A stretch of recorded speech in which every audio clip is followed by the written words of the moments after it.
Hi, this is Zach McCann, host of the Predators Watch Party and co-host on Slapshot Radio, saying that you're listening to the Pucks Out podcast on the Penalty Box Radio Network. From the Standing Stone Farm Studio right outside downtown Nashville, it's time for the most ridiculous sports podcast in the world. So sit back, relax, and listen as Bobby Butler and Brandon Bond crack open a cold one and talk all things hockey, pop culture, and complain about everyday situations. It's the Pucks Out podcast on the Penalty Box Radio Network.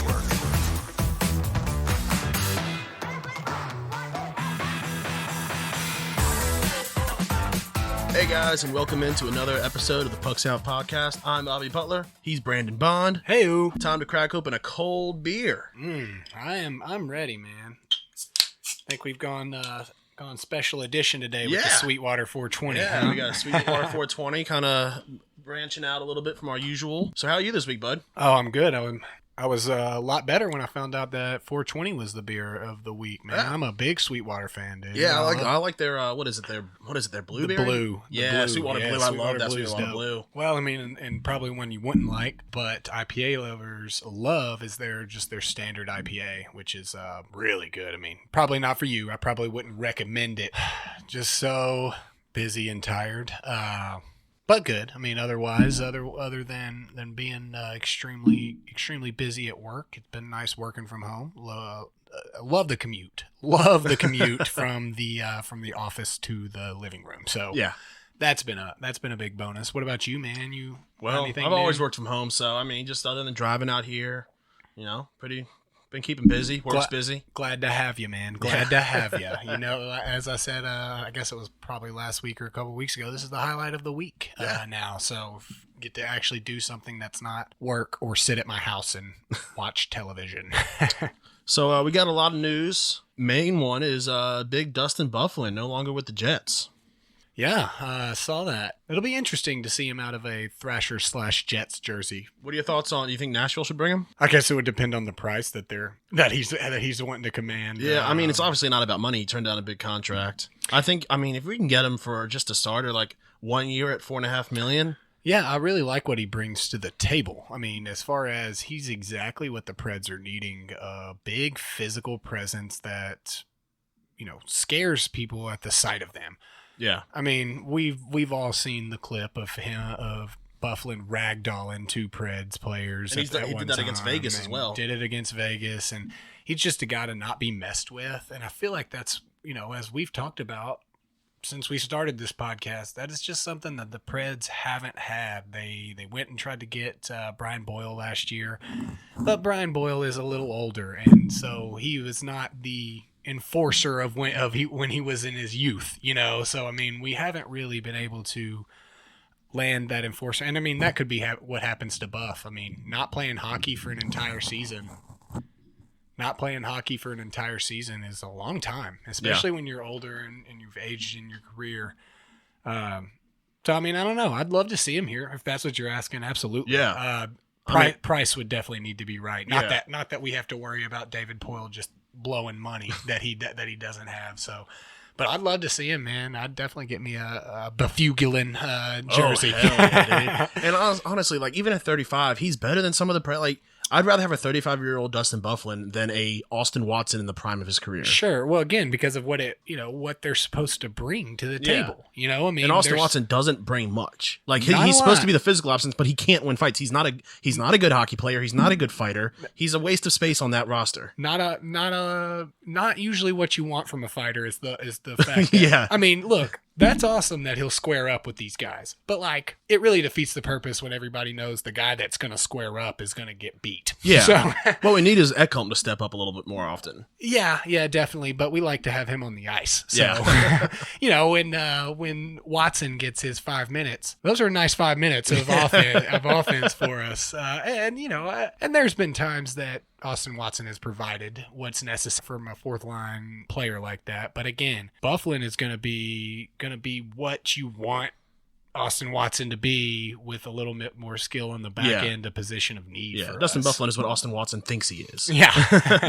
But no, hopefully in the next week or so, we'll get some more info about where he might be headed, and we'll talk about that. So maybe we'll look at some teams that need a bigger presence like that. Yeah, definitely. I think that would be a really good idea. And honestly, before we actually speak about that and actually have a little segment on it, team we talked about last week, Vegas, that would be a great landing spot for him. A lot of You think him and Ryan Reeves need to be on the same team? Need to know. Would Vegas accept that? Yeah, and it would just give Vegas some of that one of that veteran leader that we talked about. Maybe they're missing from their team. Now, I don't want to see him go to Vegas. I'd much rather, if he doesn't go to the Preds, I'd much rather see him go east. I mean, yeah, but at the same time, I would like to see him go to a team that plays Vegas 5 times a year. Him and old Ryan Reeves just going at it nonstop, dude. Yeah, that would be fantastic. But the biggest thing with Buff is he's just such a commanding presence that a lot of time he doesn't have to fight. It's kind of one of those things that like, all right, boys, all right, Daddy's home now.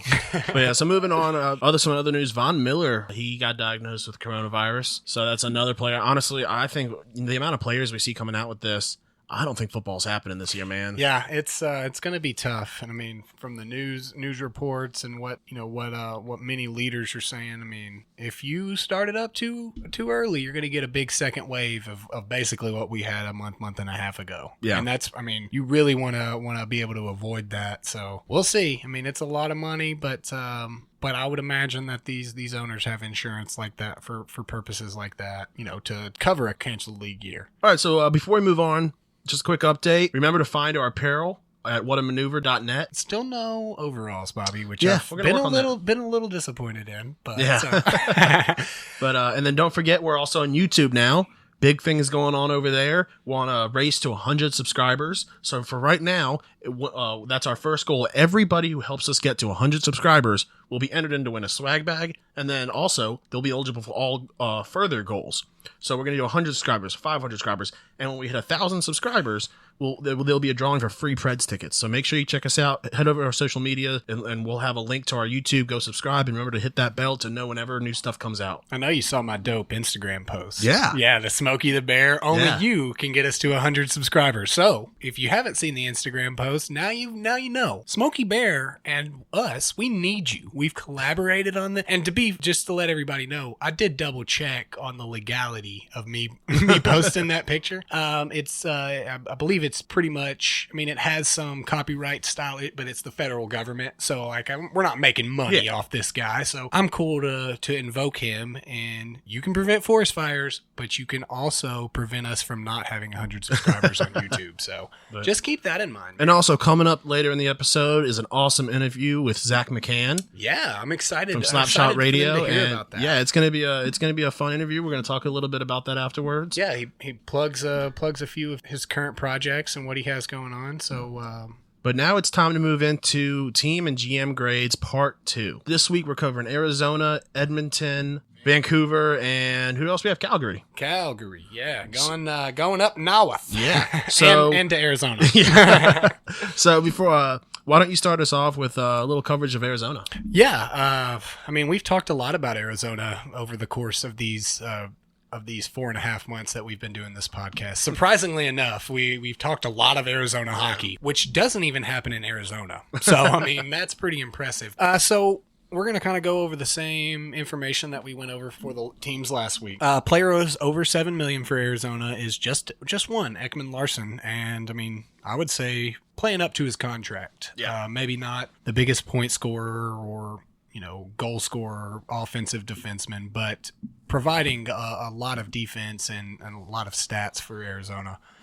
So definitely earning his contract, and only one player over $7 million. That's great. Yeah. $1 million of salary cap available. So not a whole lot, but not a little. I mean, they can definitely do a lot with $1 million, and what you would imagine as players dropping off of their current roster, and will probably free up some space as well. Draft capital is not great. They traded their one for Taylor Hall, which is obviously a good move on their part, especially if they can re-sign him, which we'll talk a little bit more about in a sec. They got 1, 2, no 3s, and 1 pick in rounds 4 through 7. So not a whole lot to work with. They really went for it this year. But what has been good for them? Obviously, Phil Kessel has been not 100% of the year. He hasn't been the Phil Kessel we know, but he's definitely stepped up to the plate at certain points of the season and provided some deep goal scoring for the Coyotes. Obviously, Derek Stefan being below $7 million. He's just been a disappointment there in Arizona. He's on such a good contract and could provide so much to the team. He just not clicking for him like it was in New York. Sometimes it seems like, and obviously getting Taylor Hall. That's a great get. Taylor Hall's a premier player, a Hart Trophy winner. Can they re-sign him? That's the big question. Because now, especially, they got him for this playoff run, and they've spent a first round pick on it. And exactly as we talked about last week, I mean, maybe not a conditional first, but I mean, it was essentially a conditional for I'm trading my first round pick to try to go to the playoffs and make some noise. Yeah, and so not getting that opportunity will really be hurt, especially if Hall doesn't sign there again. I just don't think he is, man. I just don't see why he would sign in Arizona. They'd have to free up space, they'd have to free up some roster space. Yeah, they don't have enough cap room for him. They're not even a 500 team right now. His current contract is probably worked into the cap space, right? So I mean, you would free up some. Yeah, I mean, you would free up some just by signing him, I would guess. Yeah. I don't know that. I'm not a GM or anything. Yeah, but he would bring in a lot more than what he's making right now. He's due for a huge pay. Sure. Yeah. I'm not saying that their cap is something that they don't have to work around for sure, but it's not just the $1 million when you're talking about a player currently on the team either. That space that he's getting paid right now is going to free up a little space as well. Bad. I mean, obviously we just talked about it. Having to re-sign Taylor Hall is going to be a feat, especially with low cap space. So really be interested to see how that works out. Goalie injuries. Yeah, that can kill a team. It's been killing them. I mean, and because then the worst part is they've had multiple goalies play really well. Even like the third backup that they had to bring in, Aiden Hill, they all played okay. But it hurt them to lose Darcy Kemper, who was on pace for maybe not the Vezina Trophy, but to be talked about in the conversation of a Vezina Trophy. It's hard to lose that guy. I mean, at one point, like last week, I was thinking about taking Darcy Kemper as my goalie for the draft. Like that's how good he was. Yeah, he was absolutely on fire when he was able to be in net last year. So definitely something that you hope they can correct, and they hope they can keep those guys healthy. I mean, him and Antti Raanta both just can't stay healthy. Yeah. I mean, those are two pretty decent goalies that they spent a little equity in to get in, and just weren't able to utilize that depth that they actually did have in the goalkeeper crease because of injuries. Now, that's something that can always, obviously, you can't control that. But if you're having consistent goalie injuries, you maybe look to your training program or something. Who's training these guys? Why are they getting these injuries? Or are they just fluke injuries that could happen to anybody regardless of the training program? So GM grade, I think I want to go, and you let me know if you want to change this up. But I think I'm going to go B-. Obviously, getting Taylor Hall was a great pull. Yeah, they're definitely above average, so more than a C. I was going to go C+, but I think B-. I mean, bringing in Taylor Hall, we didn't get to see the full what happened because they brought him in. So that's not really fair of them, just because they weren't necessarily in playoff contention or for sure going to go to the playoffs, to say that Taylor Hall couldn't turn it on and make something happen. I mean, B- is the GM can only do what he thinks is right for the team, and I just don't think the Taylor Hall move was proven wrong.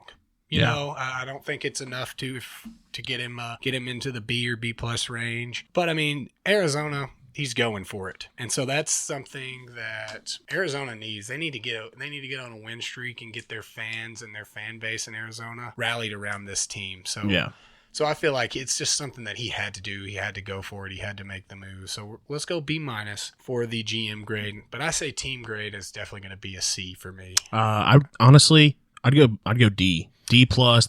First off, they're below 500 for a team that was pushing now. You can't be below 500 if you're a win now team. Yeah, for sure. But I mean, it's more what they got out of players that they had. I mean, they didn't get Taylor Hall until couple months ago, I mean, Phil Kessel's an older goal scorer. They got a lot, and again, it all goes back to they're an under 500 team because they've been playing the last 3 to 4 months of their season, or 2 to 3 months of their season without their goalie. I mean, there's only so much you can do with only one player over 7 million. You said you wanted to go D plus.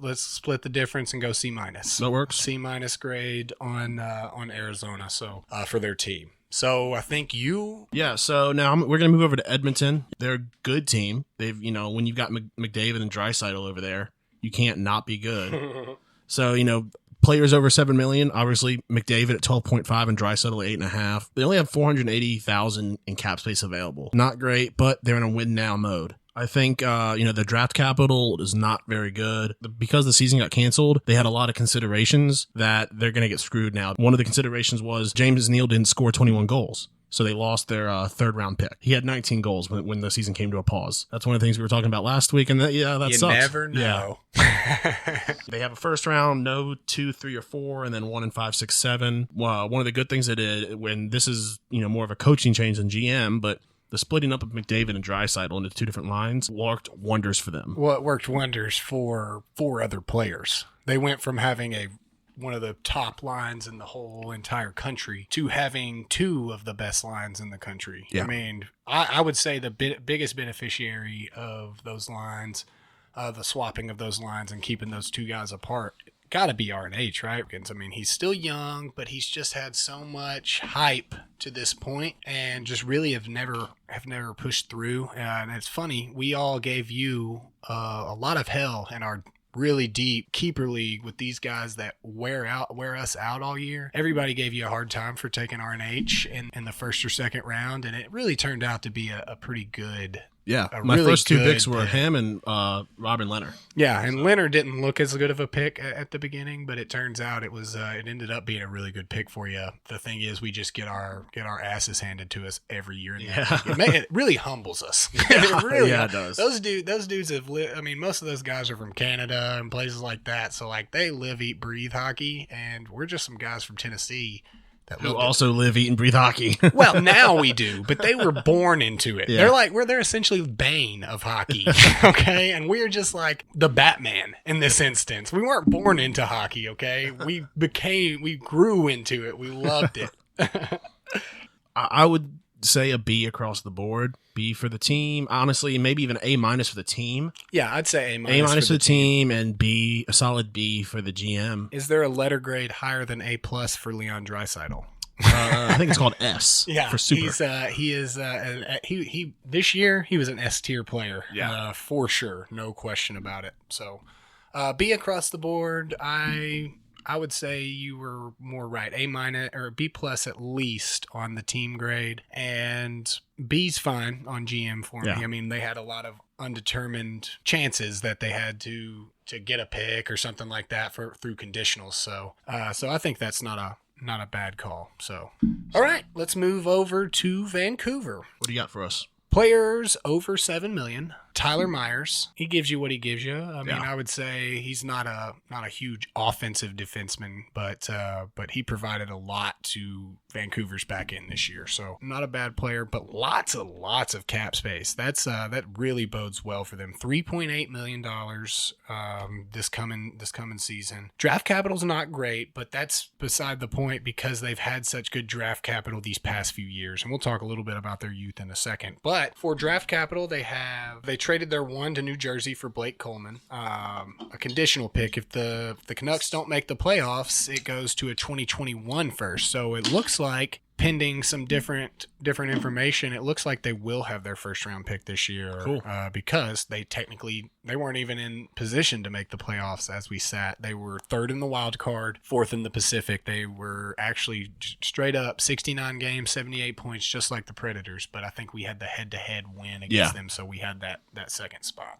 They have no second round picks, and they have 1 pick in rounds 3 through 7. So not great, but when we get down to talking about some of their good and so what they have to look forward to, I mean, they have some of the most youthful stars in this game when you start talking about Elias Pettersson and Brock Besser and Alexander Edler. You don't need a lot of youth draft capital when your youth draft capital is already on your team and playing at a high level, in my opinion.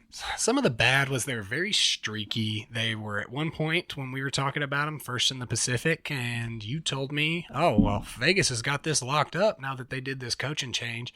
And as I do, I called you an idiot. And you were 100% right. I was the idiot. I'll never admit that, even though you have it recorded now. But no, I mean, they were just so streaky. And something that you mentioned is probably the reason. They're just so youthful. They're not built for the playoffs like some of these other teams. It's not that they don't have any veteran presence, but it was just, are they going to be able to push through 4 rounds of grinded out hockey? It just didn't look like they were. To go back and talk about the good though, a little bit, something that I missed. Markstrom, their goalie, awesome, had a great season. Was definitely going to be a potential candidate for the Vezina before his injury took him out for about 3 to 4 weeks. So team grade, I'd say probably B-. B. I mean, I agree with that. Lot of youth. The GM grade, it's tough. Let's go with a flat B, I think. Flat B. I mean, because they got so much youth. I mean, they're built for long term. They still got a lot of cap space. They made some good moves. Yeah. So we're gonna go flat B for their GM grade, and their team grade B- because of streaks.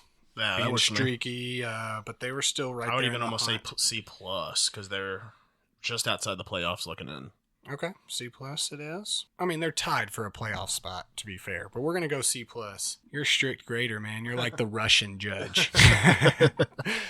Okay, so I think that you're going to move in to our final team from the Pacific, Calgary, correct? Let's go over the Flames. So, 1 player over $7 million, Matthew Tkachuk. Cap space of just under $1 million at $990K. Draft capital's decent. They have 1 pick in the first 7 rounds, except for the third. No pick in the third. They one of the many teams that did a coaching change, and they've been decent since the new coach. Just like the Canucks, they've been a little streaky since the new coach. They've always seemed like they don't really have an identity. Yeah, for sure. Are they a rough team? Are they a scoring team? Are they a skate aroundy team? They're just kind of. I mean, they need to up their scoring. It almost seems like it just depends on who's on that night. You know, Yeah. I mean, because some nights you have Gaudreau playing lights out, and you'd say that's a speed scoring team right there. They can score quick. And then sometimes it's a more lackadaisical, big hockey approach that you've seen. And that's one thing you'll see with a lot of the juggernauts is that you got to have an identity. Yeah, absolutely. I mean, that's part of the game. You gotta have something that you can go to, and it doesn't mean you exclusively do that, but you have to have something that you do better than anybody else that you can use to advance you in the playoffs, especially in the playoffs when we get into these hard fought battles that are won not only game to game, obviously, but won in the coaching trenches. You know, who are we going to play to match up against this guy that's given us such a hard time, and what style of hockey are we going to play to ensure that we're going to be able to counter the other team's identity, you know? So completely agree with that. I mean, as far as grades go, you know, they're pretty, I hate giving out C's and B's. They're decent. What are they right now? They're third in the Pacific. Is that correct? Yeah, third in the Pacific. So that's a solid B+. I think they're going to make the playoffs. They're going to make the playoffs for the next several years, I foresee. Do they have what it takes to win a cup, though? Not yet. Yeah, it doesn't seem that way. And unfortunately, they're not going to. I don't foresee them falling and getting a top level pick here soon. So for GM, I'd go C+, B. Team, I'd go C+ sounds good to me. Yeah, and for the team, I'd say B+. Yeah, B+. I mean, you're in a playoff spot. You're doing what you can with the team you have. So yeah, I agree with that. I'll back you up on that one. But all right, so let's move out of this, and now let's move into our interview we got coming up. Let's go on over to that. He is the host of Slapshot Radio, RPG radio show. He's the host of all the Preds watch parties, and he's the one person that says thanks, Dad, and not thanks, Paul. We've got Zach McCann with us today. How you doing, Zach? Doing fantastic. Sitting here in quarantine on a rainy Sunday, and happy to be talking to you guys. We're happy to have you, man. Yeah, as you said, we're in quarantine. How is your quarantine going so far? We're about almost at a month now. Yeah, my poor PlayStation is just getting worn out right now. It's borderline abuse with how codependent I am on that thing right now. Well, this is the one time where you're actually saving lives by playing video games. Our parents used to tell us we were gonna ruin our minds by doing this, and now the government is recommending we stay home and do it. So. The word hero gets bandied about a lot lately, but I feel like in this case it really applies. You deserve it, man. You're saving lives every time you kill somebody on your PlayStation, man. So exactly. The American public appreciates it. What have you been playing most on the PlayStation? Oh gosh, between the new Final Fantasy VII remake and just. That Call of Duty Warzone's a lot of fun, and a lot of Borderlands 3, oddly enough, and then Animal Crossing on Switch. Oh yeah, I just got a Switch, and I've been playing a lot of Animal Crossing. I got robbed on some turnips last week. The late Kenny Rogers said it best. You gotta know when to buy them and know when to sell them. Yeah. Otherwise, they'll rot in a week. I think those are the lyrics, right? Yeah. That's pretty close. Pretty close. If not, if it wasn't verbatim. Yeah. So, do you have a favorite memory, or what specifically got you into hockey? Oh gosh. For me, as you guys mentioned earlier, Pred PA Paul is my dad. And so for me, it was going to games with him as a kid. Before he got the gig as a PA announcer, he was a day one season ticket holder. And the games with him since I was 8 years old, just, sitting up in 310 with some friends who we're still friends with to this day that we still talk to, have family parties with, and just going to games, yelling at referees, which ironically are people he talks to and work with now. And, now I do too as a member of the Energy team and working, with the away game things as well. It's kind of funny to see how the sausage gets made now being a part of the organization in addition to all the media and outward things that I do as well. It's, for me, going to the games as a kid with him and just walking from where we'd park on Fifth and walking down to Broadway, going in and seeing just this ragtag group of guys who weren't the best players in the league or by any stretch of the imagination, but you never, ever questioned the effort that was going to come out on ice. Absolutely. And now that I host Slapshot Radio with one of the assistant coaches, Brent Peterson, it's just a weird dream come true to talk to him and other players that I idolized growing up, players like Tomas Vokoun and JP Dumont and Dan Kesmer, who were two of our co-hosts last year. It's just a really wild ride it's been so far. Well, that's awesome, man. And, it's awesome to see, all the, the team growing and on the fan base growing. But do you have, from your history, a favorite Preds moment on ice that you look back on and maybe that was, what, if you weren't already a Preds fan, would have made you a Preds fan? Oh, gosh. Probably that 8-0 drubbing of Detroit when we were in Detroit and just took it to them. And, that was the evil empire when you were younger. Oh, yeah. Detroit was the team you hated because every time you went to the games, it was mostly Wings fans. And oddly enough, some of my closest friends are, from Michigan and Red Wings fans. Some Pred Wings, huh? Yeah, exactly. When you go up to the Joe and lay down a beating like that, it's saying, you know what, we may be little brother, but occasionally little brother will hit you in the mouth too. Right. Yeah. If only we can start doing that consistently when we're good and they're bad. Yeah. Oh, I know, right? Yeah. Hey, we got him this year. Finally broke the curse a little bit. So everybody that listens to this podcast knows that we love sports and we love drinking beer. We drink beer on the podcast. First of all, has there been a go-to beer or drink during your quarantine, and then your favorite all-time beer or cocktail, if you prefer? Oh, I've actually been one of those weirdos who's dieting during quarantine, which is super strange. That's I know. You're an American hero. You're in the public's eye so much now because of your video game play, man. Exactly. Got to look good for it. No, for me, and this is going to sound somewhat playing to type with the whole last name of McCann thing. But a good Guinness, you just can't go wrong with. I'm a big fan of stouts.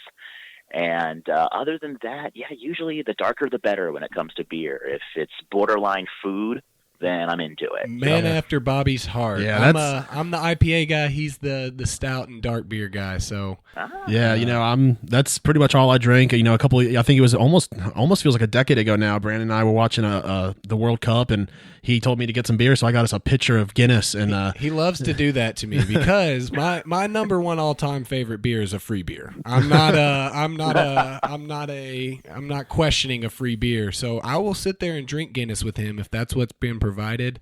But he likes to do that to me. Hey, go get us some beers. And he knows I don't like dark beer, but he has to get me one because he knows I'll drink it, and he loves to watch me miserable.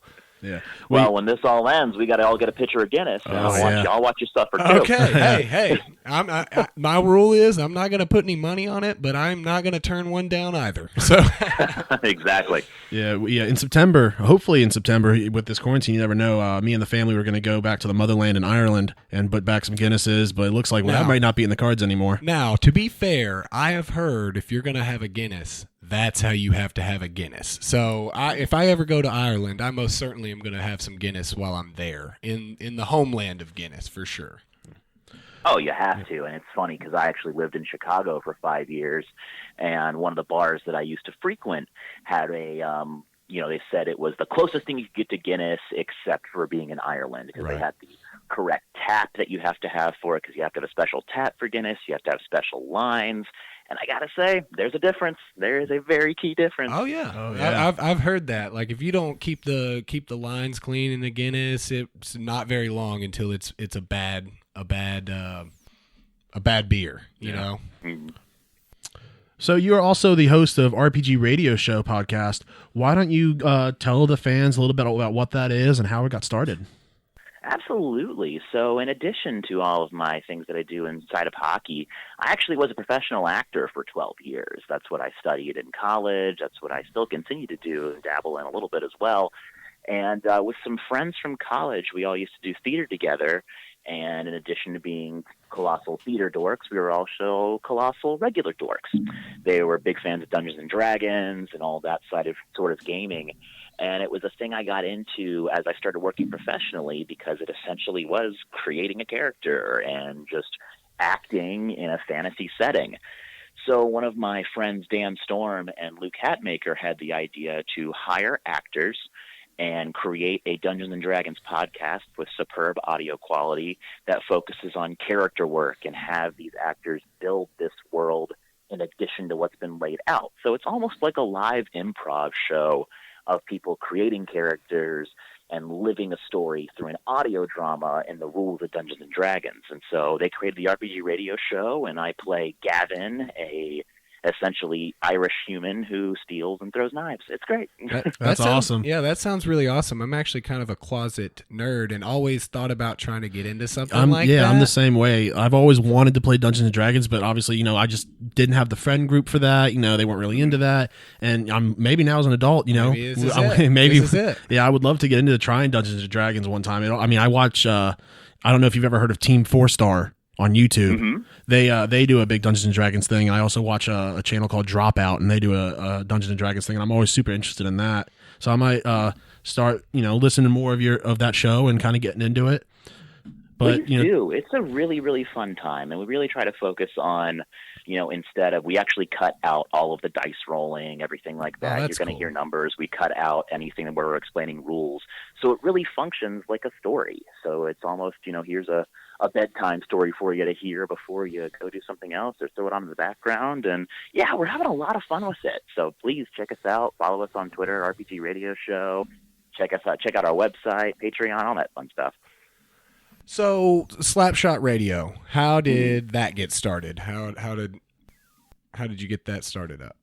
Oh gosh, well, Slapshot Radio originally was known as Hockey Buzz Radio, because my dad Paul is a blogger for Hockey Buzz, which unfairly gets maligned a lot, as you see on Twitter. Everyone loves to throw some kind of ridiculous thing and put an E5 next to it, which, hey, I get it. people fail to understand that it's a rumor. That's Right. all it is. He's not saying it's fact. He's not saying it's going to happen. It's just a rumor. That's I'm all. hearing this. It's Now gossip. you can That's hear what it is. too. Yeah.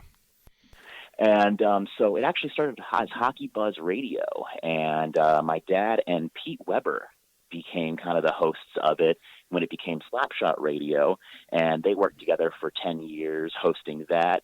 Eventually, Pete decided, to kind of move on to greener pastures, and still a friend of the show who actually will be on the show coming up. I'm not sure when this interview is going out, but you can certainly check us out on our podcast, and Pete will be on with us.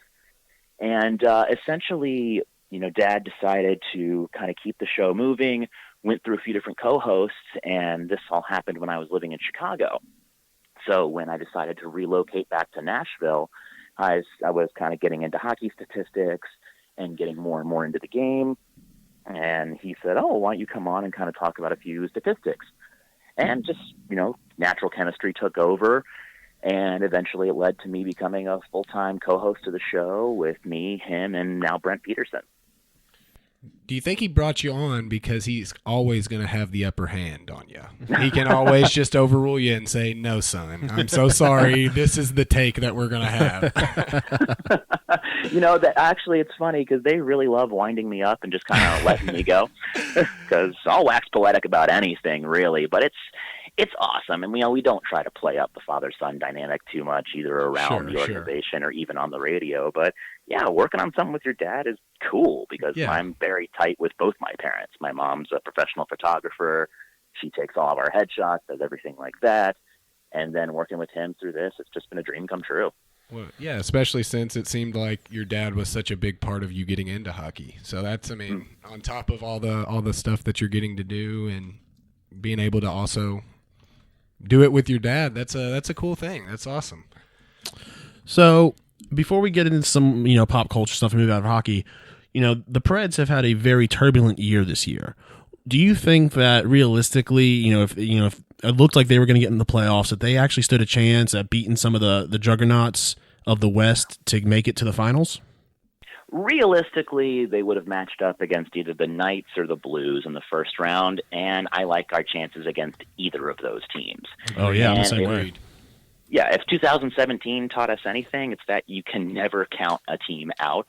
And not only that, that was another team with huge expectations that faltered a lot throughout the year. So hey, no one can predict the future.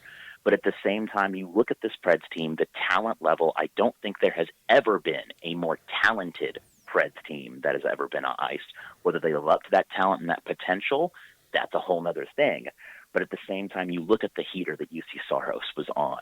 Right. You look at the way that Mikael Granlund was starting to really put things together. Philip Forsberg looked like he was ready to finally break out of that kind of slumping nature that he was going through as well. And not only that, Matt Duchene was excellent in the playoffs last year for Columbus. Definitely. So you put all that together, and lest we forget, the exact reason why we don't have a cup banner hanging in the rafters is because Ryan Johansson wasn't in that Stanley Cup final. That guy is a force in the playoffs. Yeah. So looking at all of that, I think they could have made some noise. Hopefully it still happens. Maybe not. If not, we got next year. Yeah. Now, looking to the future of the Preds, obviously, fan favorite and future Hall of Famer Pekka Rinne is starting to come to the end of his career. He's, realistically, I don't think he's got another 4 or 5 years in him. Do you think Saros is ready for 60, almost maybe 70 games a year? Because, I think in our system we have Connor Ingram. I personally don't think that he's a 20, 30 NHL game guy. Do you think that we have someone else in the system, or you think that when Pekka decides to retire, we've got to make some moves at goaltender? I'll be honest, looking at the numbers that Connor Ingram has posted in his short career so far, and this is a guy who is 24, he's still played some hockey, I feel like Connor Ingram has a chance to take the starting role from UC Saros. Oh, really? Wow. I do. The kid is completely solid. We do a monthly segment on Slapshot Radio called Down on the Farm, where we talk to a member of the Milwaukee Admirals, either press or radio, or even we've had Carl Taylor on a few times.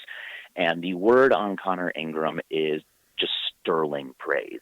He gets mentioned in the same name as UC Saros and Pekka Rinne as that kind of next level goaltender who just makes his teammates around him better. I I think that UC Saros and Connor Ingram are going to be a fearsome duo whenever Pecorine decides to hang up his skates. And I do think that is Pecorine's decision, that this team will keep him as long as he is willing to play hockey. Yeah, and I think that's a hope. I don't think anything would break my heart more than seeing Pekka in a different color jersey. Yeah, that would be I sad. refuse to accept it or believe it. I don't Yeah. But all right, well, that's great to hear. It gives me a little optimism of the future. Obviously this is a team built for win now, and it's good to see, some thoughts about, winning in the future. But, so before we go into some other stuff, going back to video games, what would you say is your favorite video game of all time? Oh, man, of all time. I have to say Metal Gear Solid for the PlayStation. Oh, wow. Yeah. That series in general, it is everything bombastic and ridiculous, and I'm a nut for the kind of stealth genre anyway. And it's super spies, it's James Bond, it's everything. And the way that Hideo Kojima could mold a story where it was, you'd have people who were being possessed by severed left arms, and it just kind of made sense, and you just kind of roll with it. And yeah, that entire series is just magnificent. Yeah, I think for me, it's always been a tie. The Fable, The Lost Chapters, and Zelda: Ocarina of Time have always been my two go-to, with Mass Effect 2 right behind it. Oh God, I mean, come on, the Morton Solus singing the very modern Major General with the scientist Solarian. Come on. Oh, yeah. I think I'd have to go either Halo 1 or Halo 2. Even the story, excluding online play or anything, just the ability to take you in and want to know more about this universe that's been created. So, right when new console systems were kind of coming out and graphics were a big deal. So I think that's probably what I always look back and say is one of my favorites. So now, one of my favorite experiences I've ever had gaming is playing a relatively newer game, Resident Evil 7 in VR. Oh, okay. Wow. Yeah. That sounds like it would be a pretty good time. Yeah, I'd love to try that out. Terrifying. Absolutely terrifying. So but it's funny because the whole virtual reality thing, I have one of the PSVR headsets, and that's kind of how I've been working out during this whole quarantine, is I just throw that on, throw a boxing game on, and kind of just get that cardio in just through doing that. That's awesome. So we've been locked up, like we said, about a month. Do you have a go-to quarantine snack that you'll take over anything else? Oof. Honestly, I've been super into dessert hummus. Okay. Wow. Yeah, they have a dark chocolate hummus that just kind of tastes like brownie batter. So dipping pretzels, strawberries, cherries, anything into that, and it's just completely decadent and not completely horrible for you. Right, and you can just tell people, "Oh, I'm just really enjoying hummus." It's so it makes it sound a lot different. So you also said you were a Chicago guy. I have a question. It may be a little divisive to our fan base. Deep dish pizza. What are your thoughts? It's fantastic. It's great. However, it does not hold a candle to New York style pizza. Thank you. Okay, you have answered correctly. Yes. There was no technical right answer, but that's the right answer. You almost had us in the first half there. Deep dish pizza is great because it's just pizza style lasagna to me. Like I like lasagna, but it's not pizza to me. New York style pizza is the all time greatest. Pizza's my favorite snack. So great answer. I didn't know that there was a right answer until he said it. Yeah. Now, I'm also one of those heathens who even likes St. Louis style pizza. I like any pizza, really. What's St. Louis style pizza? St. Louis style pizza is essentially extremely thin crust, almost kind of like a cracker underneath it. Okay, regular sauce. Sure. And then a weird mutant cheese called Provel. I like that style of pizza as well, actually. Yeah. I'm not a thick pizza guy. The thinner the better. Thin's the way to go. So the weird thing with St. Louis style pizza is the cheese. It's a weird mix of mozzarella and American cheese kind of fused and engineered together or whatever. It's an abomination of God that actually tastes pretty good. Yeah. Well, okay, so since we're talking pizza, I guess I've got to go a little more divisive. Pineapple on pizza. What are your thoughts? I'm not a fan, but if you like it, go for it. I don't like the sweet and salty together. Not a fan. Fair, and that's also an acceptable answer. If you came at me hard, some people say, "Well, I don't like fruit on pizza." I always ask them at that point, do they have tomato sauce on their pizza? Because that's also a fruit. So, yeah, you want to be technical and pedantic about it. Sure, you can do that. Which I will do to try to win myself an argument. Even if it's to shut up the other side. I didn't technically win if I said the last thing I won. Exactly. Okay, so get into pop culture a lot. Marvel or Star Wars, if you had to pick right now? I mean, how do you not go Marvel? You have Rise. You're as good as what you've most recently released, and Avengers Endgame is one of the greatest endings of all time, and Rise of Skywalker was not great. Yeah, agreed. Okay, so favorite Marvel character? Oh, Daredevil. Daredevil. Oh, okay, nice. Have you really got into the Netflix Daredevil show? Oh, God, yeah. Worshipped it. Daredevil, I identified with a lot because he was a redheaded Irish Catholic who was terrible with women, so I got it.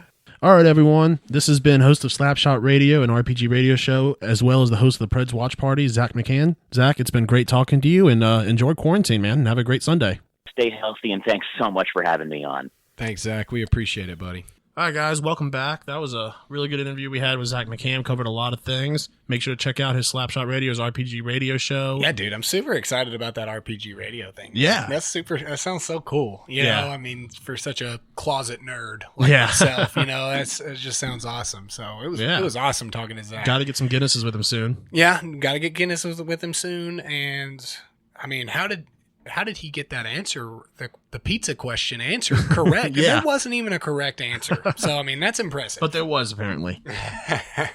Okay, so I think that we're going to move to outside the NHL, right? We're going to go into some draft preview. You want to tell the folks when they can expect to watch the NFL draft and where? Yeah, so the first round will be April 23rd.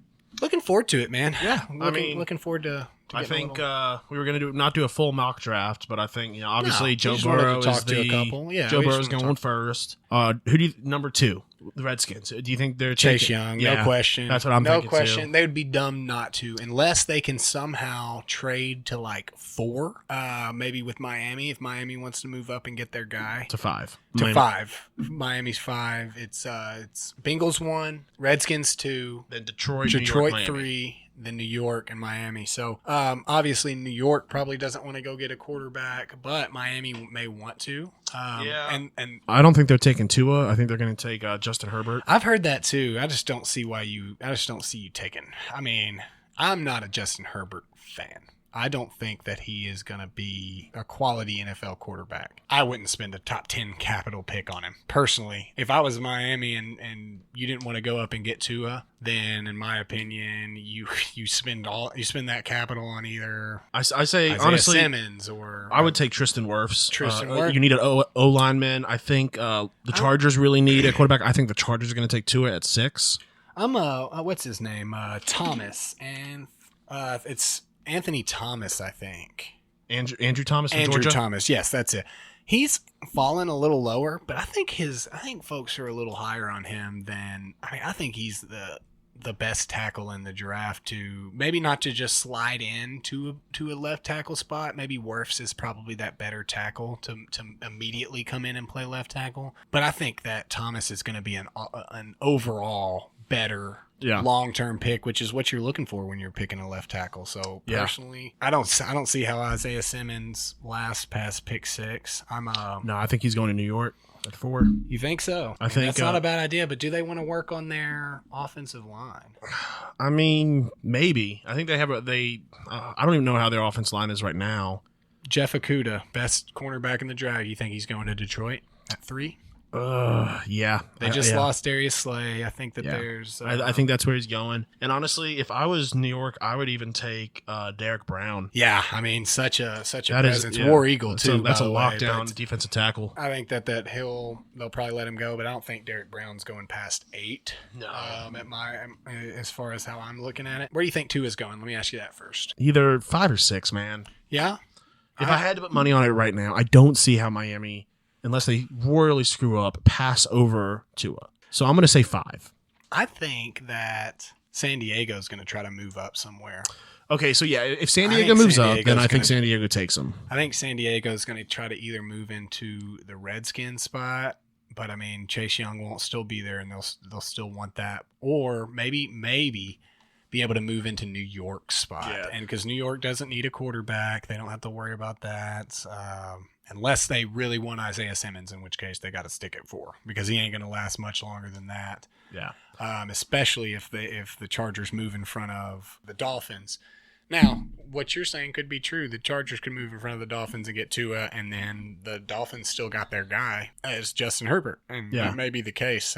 So if you think then if the Chargers take the Redskins spot, that Chase Young goes 3 to Detroit?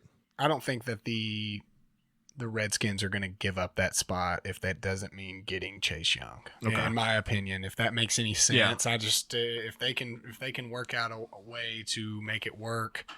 3-team trade where they slide back, but I mean Chase Young is a desperate need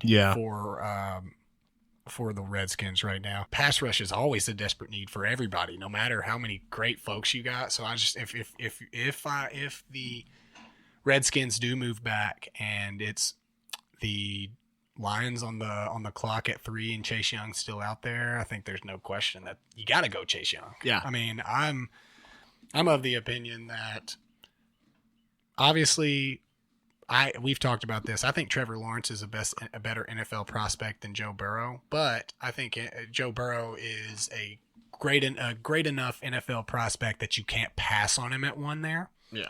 Especially in the situation that Cincinnati's in. And he's going to sell more jerseys. But I think the same thing about Chase Young. I mean, you can't pass on him, especially if you need some sort of semblance of a pass rush. He just provides so much to the team and so athletic. I mean, he could be another J.J. Watt, Davian Clowney type of player. So I don't think that the Redskins will move down personally. Okay, so I have got I'm doing a draft over-under, and threw some money in, and we got a list of questions and basically got some over-unders here. So I'm going to give you a couple of them to see what you think. All right. First wide receiver taken, Jerry Jeudy or the Field? Field. Really? Who do you think's going first? So I'm going to go CeeDee Lamb. Really? Okay. Yeah. I mean, that's not a horrendous choice, obviously. I mean, that could think, absolutely happen. I think the Jags or the Jets are going to take him, and then the Raiders might end up with Jerry Jeudy. Yeah, I mean that's who really wants. I think personally, I think he's the best player in the class, or the best receiver at least in the class. I don't see how you pass on him, but apparently there are some other guys that may bring some other to the team. So you're going the Field. I went Jeudy for my pick. Will Joe Burrow wear a suit? Ooh, such a tough one because I mean he's gonna be sitting at his house. Like, is he gonna do it? I'm going to say suit, no tie. Suit, no tie. Okay. Not a bad call there. Who's the first person that he's going to hug? Mom, dad? Mom. That's who I chose, was mom as well for mine. Because that guy's been partying his whole life, and who's been paying for his spring breaks? Mom. Okay, here's a good one. DeAndre Swift, over under 27.5. Let me look. 28. Pick 28 is the Titans, I believe. It's the Ravens. Ravens, okay. I'll go over. Okay. I think I went under. Okay, so I guess I'll just go maybe 2 more for you. How about this? Clevon Chason, the defensive lineman for LSU, over under 17.5. I'll go under. Okay, I went over. So I mean, but it's I mean, they're talking about 17.5 is a great spot to you're getting a steal if you get him over that, but there's just so much available before there. And all right, last one. 3 wide receivers taken, over or under at 17.5. So by pick 18, will there be under 3 or over 3? By 17, I'm going to take 3 exactly. Okay. Yeah, I think Jeudy, Lamb, Ruggs. I mean, I think we talked about a lot of the major players. Obviously, you still got guys like T. Higgins that could potentially command a high draft pick. Jonathan Taylor from the running back that will be a pretty high prospect as well. lots of available. Stephon Diggs, his brother is in the draft. Jalen Hurts, that's still an option. What do you think? 32.5 over under. Jalen Hurts, over. Yeah, that's what I had as well. But I don't like his. I don't think he's going to be a good pro.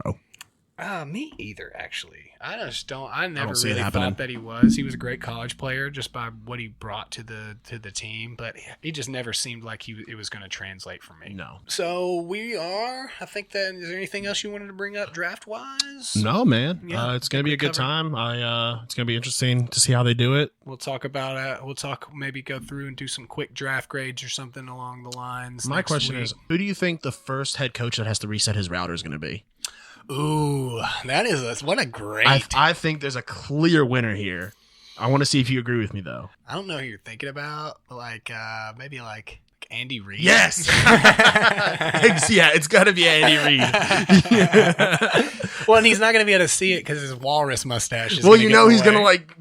he's gonna do that thing. He's like, oh shit, and you get up, he's wearing boxers with his Hawaiian shirt. He's yeah. got a mustard stain. Yeah, they're absolutely going to be some, but like that's the one that like popped in my mind. Yeah. Like that'll definitely be the funniest if he has to do it. Yeah.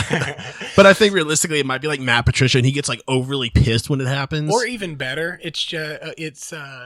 we find out that Bill Belichick is just sitting in a room with no computer or anything. He just has a bunch of lists, and he just like calls a guy on his flip phone. So he just calls Roger Goodell. He's like, "Oh, you're supposed to be using videos." He's like, I don't video, buddy. Yeah. He's like, hey, last time I videoed, I got in big trouble with you guys. So moving from the draft, we'll kind of go over the results next week. I would imagine. But let's move into Joke of the Week. I found this one because I couldn't handle another Kickstarter, Bobby. Well, I had one. I'm sure you do. Just bank them. Bank the Kickstarter. Mine is very interesting, and I'm not really sure the logistics. But basically, a dude in India, super pissed that his wife is stuck in lockdown. He then marries his ex-flame, his ex-girlfriend. I guess he's just getting her back, or I don't know, man. Like, how does that even work? He's like, yeah, I'll teach you to be locked down, buddy. Yeah. I'm gonna call, I don't know her name, Stacy. You're so upset. Do you think it was just like he's like, I'm just gonna tell her I married Stacy, and Well, he got arrested because in India it's illegal to do that. nice. He considered that is adultery, and he got arrested for adultery. Well, he's in lockdown now, just like his wife. So now she's going to marry somebody else. Yeah. I'm glad you read the full article. I couldn't even read all of it. I was like, what a joke, dude. This is such a joke, man. Like, who tells people about it? Yeah, though? because when That's the you told me over the phone, it's a real wordy headline. Yeah, it's so I very was just wordy. like, what? I'm sorry, he did what? I'm like- so I read it. I was like, oh, It's okay. like, dang, man. We thought we were going to get in trouble over our Ask the Internet questions. And this dude's straight up just marrying somebody else. He's Yeah. like, forget it, dude. He's like, what up? He's like, man needs a wife. You know what I'm Yeah. saying? He said, this is India. He's like, Okay? I haven't eaten in days.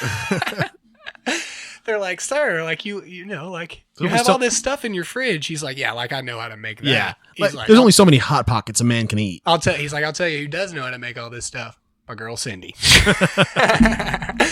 He's like, well, that's what you get. You shouldn't have been locked down in a billion people country. What a joke. Yeah, what a joke. So let's move into questions from the internet. We're doing a card today. Why don't you pick us out one and let's see what it is. I actually played a little bit with my family over like an Alexa time this Nice. week. Yeah, super fun. Some of them are probably not family oriented though. I I had would- to skip out. So okay, not a bad one. What's your number one karaoke song? Yeah, that is a tough one. But for me, it's Mr. Brightside.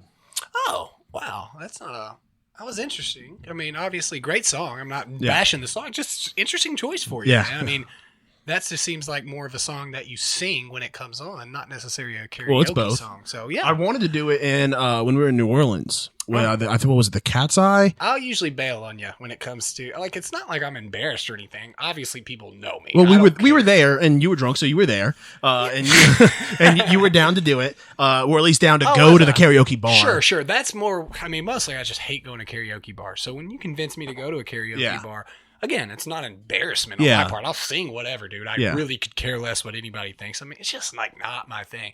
However, I do have an answer for you. Sitting at a Bar by Rehab is my all-time favorite. I don't think I know that one. Sitting at a bar on the inside, waiting for my ride on the outside. Well, okay. Don't know it. Well, I'll have to listen to it. Freaking idiot.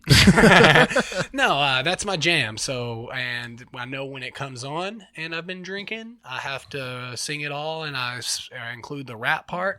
So I'm going to go with Sitting at a Bar. Surprise, your pick wasn't We Built This City. No, see, I don't karaoke that. I drumoke it. So, like, if there was a spot that you went in Nashville and you like air drummed the drum spot, We Built This City. Yeah. No question, not in question for me. Or the next day waking up hungover and it just can't get out of your head. I just continue to drum, and I have no idea why. Okay.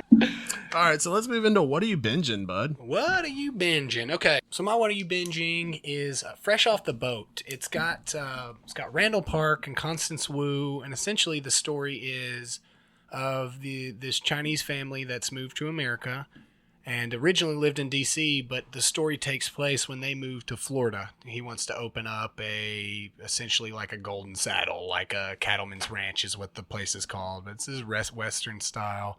And so it's basically it's following a true story off the book this kid wrote, basically about following the life of some, not newly into America immigrants. It's not that they couldn't speak the language or anything, but almost like a family of immigrants that has moved into white suburbia in Orlando, Florida. And it's just so funny, man. It's such a good I've seen the first show. Season of it. I haven't sat down and seen it after that. Super good, and it's now finished. I think season 6 was the final season, and I think that's out.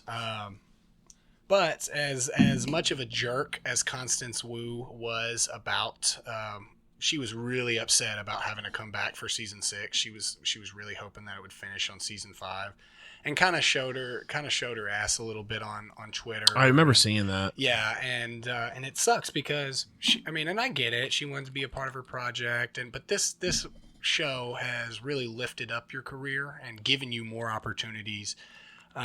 If you signed a contract that gave you this option for that 6th season, then there ain't nothing to be upset about. So that was a little frustrating, but Randall Park is just so funny. Yeah. Some of you may know him as Jim Halpert when Jim's not Asian. It's like, well, hats off to you for not seeing color.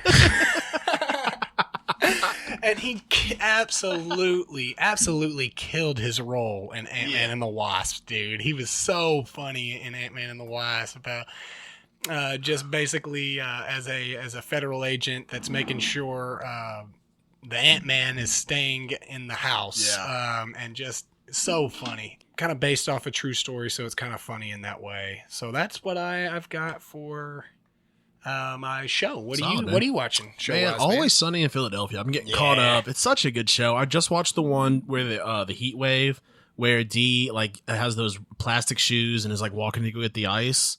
The new seasons. I don't. This is the season before the most recent one. Just so much funny material that comes from that show. Just what a hilarious show, man. I completely agree. Great call. I need to get back into it.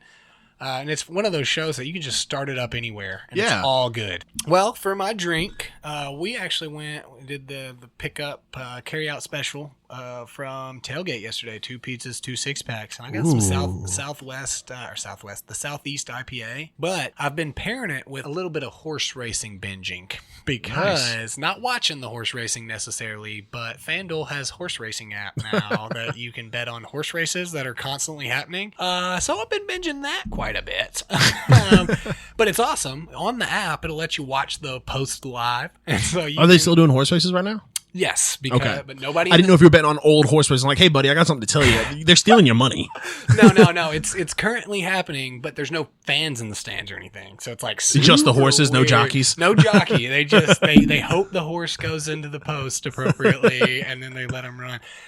No, but they do have the jockeys and stuff. But like, there's not a lot of fanfare and stuff. These guys aren't like going up to each other and shaking hands and stuff. And Tennessee's always so weird when it comes to stuff like that. So I double checked and made sure on the horse racing app that it was legal in Tennessee. It is. We can't gamble on a sports game, but we can gamble if who lost his shoe is gonna win in the Gulf Stream. But it's all over the world. So like from like 9 a.m. in the morning to like midnight, 1 o'clock. I mean, because it's letting you bet on races in Australia and shit. So this sounds like it might be a problem. Let me just say this: I'm not down any money because of the matched funds that were given to me by FanDuel. Nice. So technically still 9 in the positive. So it's not a problem until I've sold all of the gear. When you come to record and it's just some little handheld mics, I'm like, this will be fine, Bob. We're going to record on this. And you're like, oh, but I got a lock this week. There's a lock. It's going to happen. Bobby, let me borrow some money. No, but that's been super fun. What have you been binge drinking? Man, so this is what I was drinking when you came over. We played some threes, and that's Screwball whiskey mixed with some cherry Pepsi, dude. It is delicious. Yum. It is. We did have it's so good.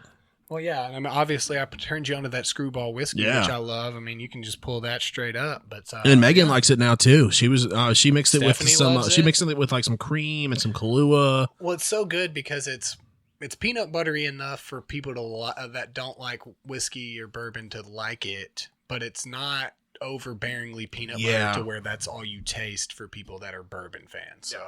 So let's move into what snaps your stick, bud. What's snapping my stick? Well, they've been doing a lot of replays on old sports. Yesterday it was the 1998 Super Bowl. Broncos Falcons. Okay. I was trying to get into it and watch it, but these replays, they basically are showing you everything that they showed when they played the thing. So I don't have 3 hours to sit around and watch a Super Bowl. Like they did the intro of the players and they did the anthem and all the stuff. That's the annoying. fanfare. Yeah. So I mean it was cool. I watched a little bit of the game, but again, I mean, that was fairly recent in one of the Super Bowls I remember, so I know who was going to win and stuff like that. So that was just snapping my stick. Like, just show me a 45-minute play-by-play. We go from friggin' Super Bowl I here, bro, and I guarantee you I'll sit and watch a full 45-minute football game if you're not showing me all the fanfare and stuff in between. So that's kind of been snapping my stick. What about you, man? You got any sports? Yeah, dude, and that is ridiculous overtime rules.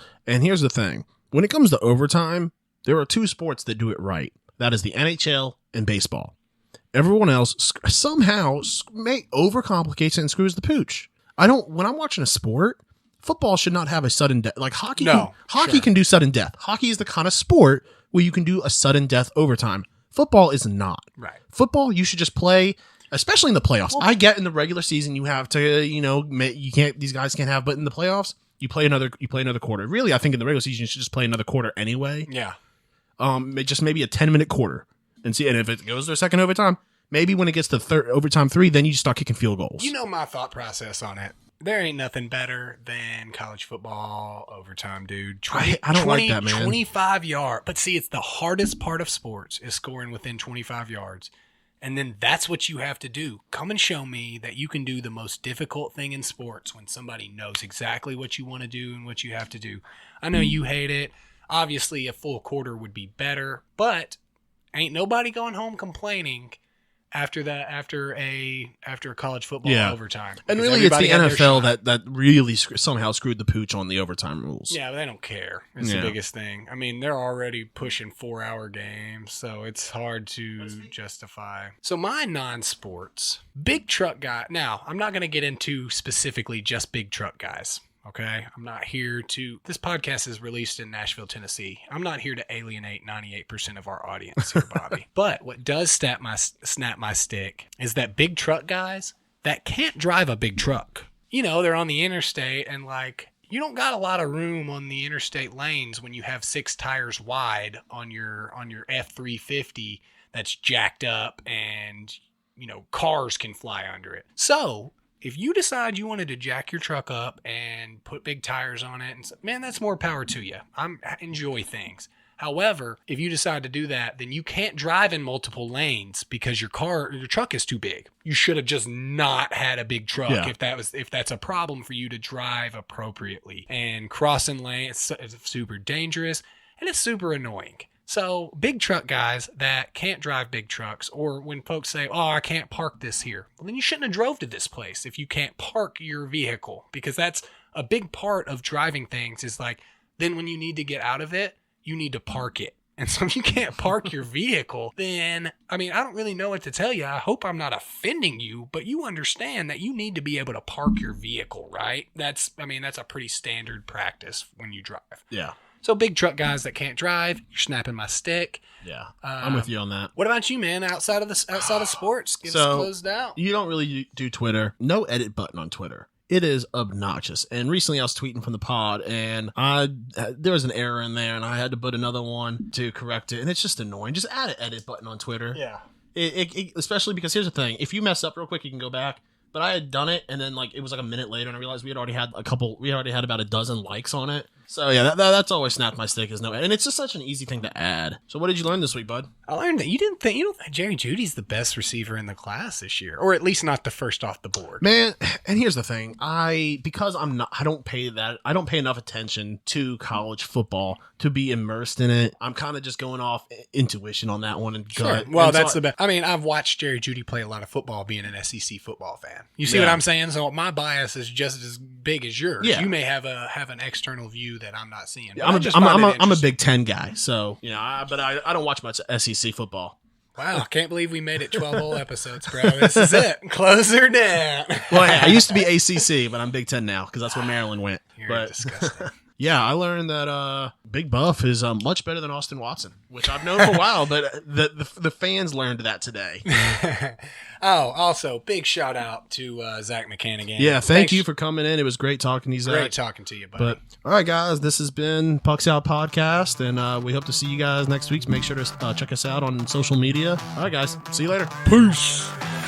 Thanks for listening to the Pucks Out Podcast. To see what other ridiculousness the guys are up to, check them out on Twitter and Instagram @PucksOutPod.